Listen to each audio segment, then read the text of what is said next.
पूर्त कर्म निरूपण।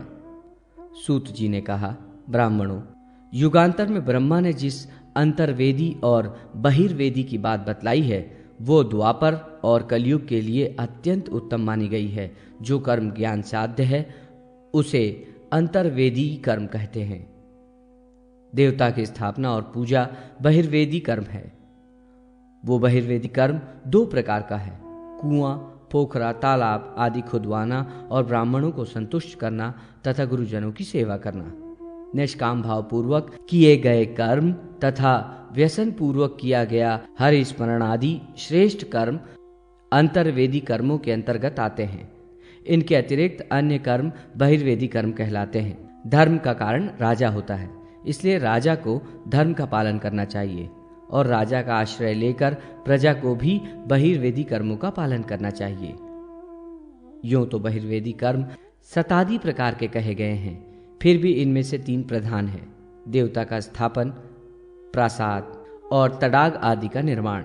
इसके अतिरिक्त गुरुजनों की पूजा पूर्वक पितृपूजा, देवताओं का अधिवासन और उनकी प्रतिष्ठा, देवता प्रतिमा निर्माण तथा वृक्षारोपण आदि भी पूर्त कर्म है।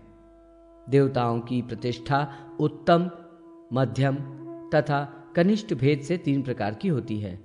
प्रतिष्ठा में पूजा, हवन तथा दान आदि ये 3 कर्म प्रधान हैं। 3 दिनों में संपन्न होने वाले प्रतिष्ठा विधानों में 28 देवताओं की पूजा तथा जापक रूप में 16 ब्राह्मण रखकर प्रतिष्ठा करनी चाहिए। प्रतिष्ठा की ये उत्तम विधि कही गई है। ऐसा करने से अश्वमेध यज्ञ का फल प्राप्त होता है। मध्यम प्रतिष्ठा विधि में यजन करने वाले 4 विद्वान ब्राह्मण तथा 23 देवता होते हैं। इनमें नवग्रह, दिक्पाल, वरुण, पृथ्वी, शिव आदि देवताओं की एक दिन में ही पूजा संपन्न कर देवता की प्रतिष्ठा की जाती है। जो मात्र गणपति, ग्रह, दिक्पाल, वरुण और शिव की अर्चना कर प्रतिष्ठा विधान किया जाता है वो कनिष्ठ विधि है। शूद्र देवताओं की भी प्रतिमाएं नाना प्रकार के वृक्षों की लकड़ियों से बनाई जाती है। नवीन तालाब, बावड़ी, कुंड और जल पौसरा आदि का निर्माण कर संस्कार कार्य के लिए गणेश आदि देव पूजन तथा हवन आदि कार्य करने चाहिए। तदनंतर उसमें वापी, पुष्करणी आदि का पवित्र जल तथा गंगा जल डालना चाहिए। 61 हाथ का प्रसाद उत्तम तथा इससे आधे प्रमाण का मध्यम और इसके आधे प्रमाण से निर्मित प्रसाद कनिष्ठ माना जाता है।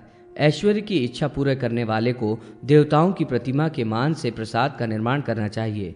नूतन तड़ाग का निर्माण करने वाला तथा जीर्ण तड़ाग का नवीन रूप में निर्माण करने वाला व्यक्ति अपने संपूर्ण कुल का उद्धार कर स्वर्गलोक में प्रतिष्ठित होता है।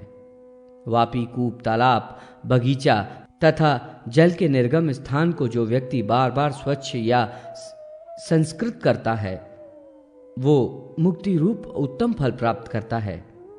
जहाँ विप्रो एवं देवताओं का निवास हो उनके मध्यवर्ती स्थान में वापी, तालाब आदि का निर्माण मानव को करना चाहिए। नदी के तट पर और शमशान के समीप उसका निर्माण न करे।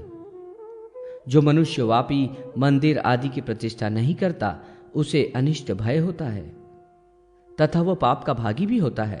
अतः जनसंकुल गांव के समीप बड़े तालाब, मंदिर, कूप आदि का निर्माण कर उनकी प्रतिष्ठा शास्त्र विधि से करनी चाहिए।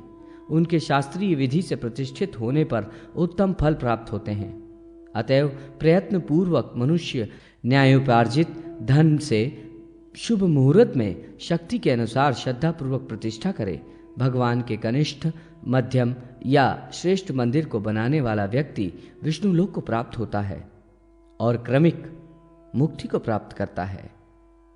जो व्यक्ति गिरे हुए या गिर रहे अर्थात जीर्ण मंदिर का रक्षण करता है वो समस्त पुण्यों का फल प्राप्त करता है।